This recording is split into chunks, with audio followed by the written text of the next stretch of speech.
We all remember when Hassan Piker traveled to Cuba and wore a $700 shirt, a $1,500 ring, and a $5,000 pair of sunglasses to the impoverished communist island. And more importantly, Hassan Piker stayed at a hotel that was owned by the Cuban government, the only hotel that has internet and power 24 hours a day, while the people of the communist utopia suffer through rolling blackouts. But Hassan Piker told us that they like those blackouts. This is remarkable. There's like rolling blackouts that take place throughout the day, every day, all around the country, right? 11 million people. But today is a beautiful day out here. It's like 75 degrees, sunny. People are partying. People are partying in the fucking streets. I don't know if it's like an island mindset. I don't know if it's like... No, dude, it's called communism. Because they don't have jobs, and because you're plying them with booze and free concerts, which they did. And how did they get the red carpet treatment for this? You know, it's almost like there's a industry of global communists that are trying to support each other with psyops here in the States. Who paid for Hassan Piker's trip to Cuba? Who opened up all of the doors for Hassan Piker to go to Cuba? He said that he was doing this in conjunction with the communist government. Of course, you have to do it in conjunction with the communist government. And now the feds are going to find out because they've subpoenaed Hassan Piker. And he had a freak out about this, saying, well, he might be cooked, chat. I mean, it's bullshit, but still not great that, you know, they're after your boy. They're up my ass. And I'll obviously get into it right now. Free me. Free me. I can't. And Hassan Piker not happy that he's being subpoenaed. Hassan Piker looking very worried, looking very guilty. And as somebody who's traveled to Cuba, I've traveled to Cuba. I got my Airbnb. You can stay at an Airbnb. You're not allowed to stay at a sanctioned government-run facility that is owned by the Communist Party. You can stay at an Airbnb.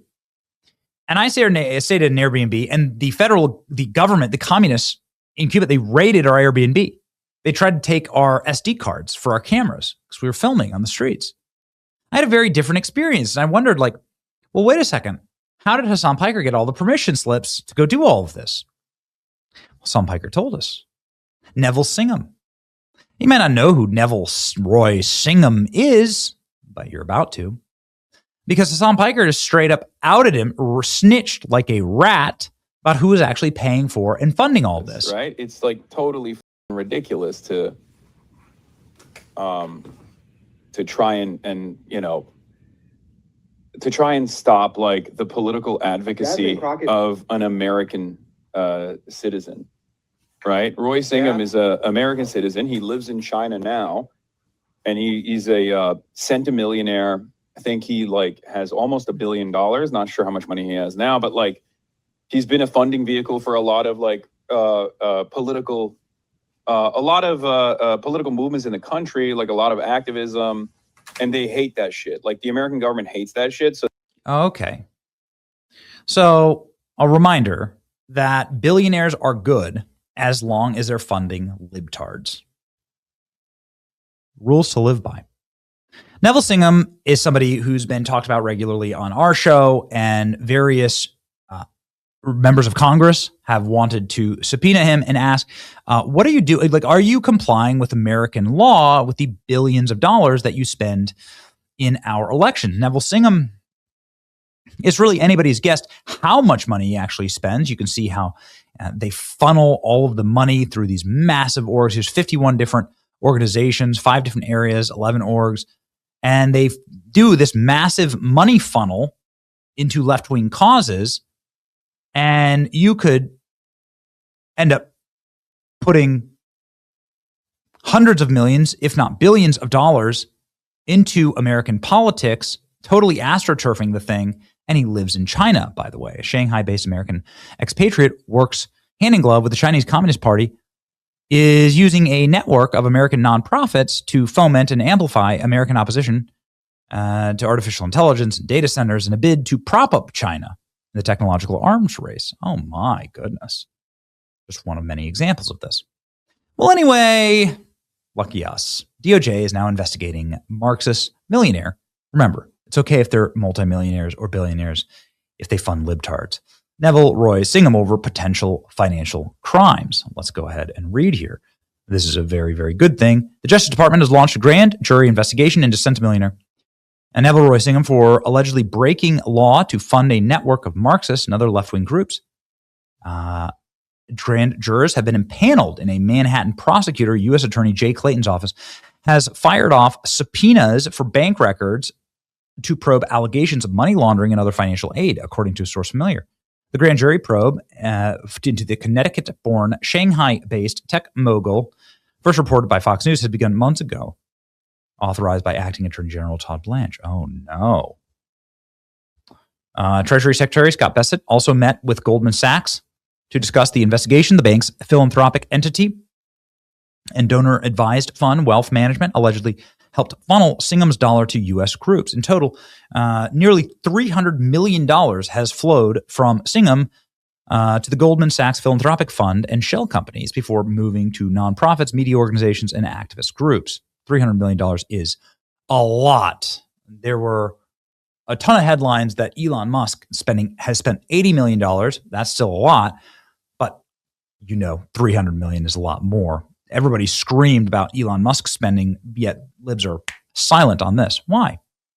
Bessent reportedly warned Goldman that it could be implicated in the alleged conspiracy involving Singham's contribution. According to Fox, Solomon agreed to assist prosecutors. The Post previously reported that Singham, 72, also donated more than $15 million to radical social justice groups and other funds and so on, lefty groups. So they break the laws to do this kind of stuff. Singham links nonprofit, push radical publishing companies. Singham's also been married to the founder of Code Pink. No way. I did not know that. They're probing his ties to Code Pink. Code Pink also, by the way, Medea Benjamin, she's in charge of Code Pink here in America, also under investigation. Oh my goodness. What a mess they've gotten themselves into. The worst. He's like, there's George Soros and then there's Neville Roy Singham. Really? Yeah, Singham, again, he was the one funding those LA ICE riots. He's tied to the Armed Queers of Salt Lake City, who's also tied to Cuban Terror Network. But he was also named in this as funding rioting. And so what they're doing is, the guy, Singham, by the way, refused to respond to congressional inquiry into funding of these riots. So we wrote a letter to the Secretary of Treasury to freeze his assets. And the DOJ I've seen this guy. Oh, I've seen this. We invited him to the podcast. Oh, well, if you Just get him in last week. town, let me know because we're going to come arrest him. Did you really invite him? That last week. Oh, Rob, last man. week we invited He's him like- on the podcast. Man, This is the he's guy we like, invited just literally I a would week send you a ago. list of questions, but let me know because he seriously has been refusing to respond to Congress for testimony. Well, where's he based out of? China. He's from LA, but he also spends a majority of his time in China. Oh, yeah. He's like the worst of the worst. So at first I didn't know the name, but now that you go to the picture, we've been reading about this guy. Oh, yeah. Ladies and gentlemen, DOJ opens grand jury investigation into Marxist tycoon, alleged money laundering and other financial crimes. He's based in China. So is the Chinese government going to cough him up? Leftist groups. DOJ launches a grand jury investigation. The DOJ investigation into Singham is long overdue.